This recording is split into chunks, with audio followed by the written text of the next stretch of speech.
Hi అండి, అందరూ బాగున్నారా? బద్రీనాథ్ కేదార్నాథ్ దర్శనం అయితే అయిపోయింది. గంగోత్రి యమునోత్రి అయిపోయింది. ఇంకా హరిద్వార్లో మానసాదేవి ఆలయానికి అయితే వచ్చాము.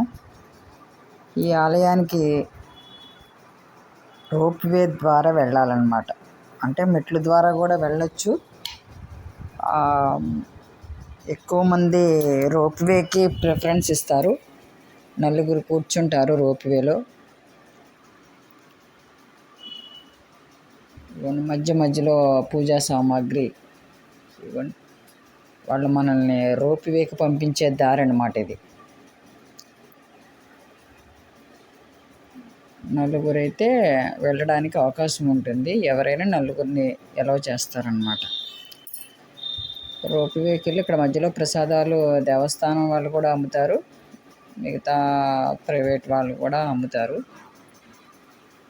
మనం దర్శనానికి అమ్మవారికి ప్రసాదం తీసుకుని వెళ్తే మనకి చూపించి మళ్ళీ మనకే ఇచ్చేస్తారు. అది అక్కడ పసుపు కుంకుమ కాకుండా అమ్మవారికి ఎర్రటి వస్త్రము, పువ్వులు ఇవి ఇస్తారనమాట. అక్కడ ఇవ్వండి రోప్వేలో నలుగురు కూర్చుంటాము. ఇది మానసాదేవి ఆలయం అయితే హైట్ కొంచెం తక్కువగానే ఉంటుంది. చాముండాదేవి ఆలయం అయితే కనుక చాలా హైట్. మధ్యలో పూజా సామాగ్రి తీసుకొని వెళ్ళచ్చు. చూడండి ఎంత క్రౌడ్ ఉందో. ఇదంతా పుష్కరాల మహత్యమే. సమ్మర్ ఒకటి, నార్త్ వాళ్ళేమో సమ్మర్ అని వచ్చుంటారు. మేమేమో పుష్కరాలని వెళ్ళాం. హెవీ రష్ అనమాట. అసలుగా అమ్మవారిని వీడియో తీయడానికి కూడా తీయనివ్వలేదు. ఏదో మధ్య మధ్యలో కొంచెం కనిపిస్తుంది. తీయటం క్లారిటీ రాకపోయినా కొంచెం అమ్మవారిని చూడటానికి అయితే ప్రయత్నం చేయండి.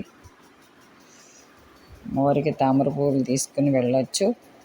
చాలా మంచిగా ఏదైనా పువ్వులు అందంగా సమర్పిస్తారు అమ్మకి.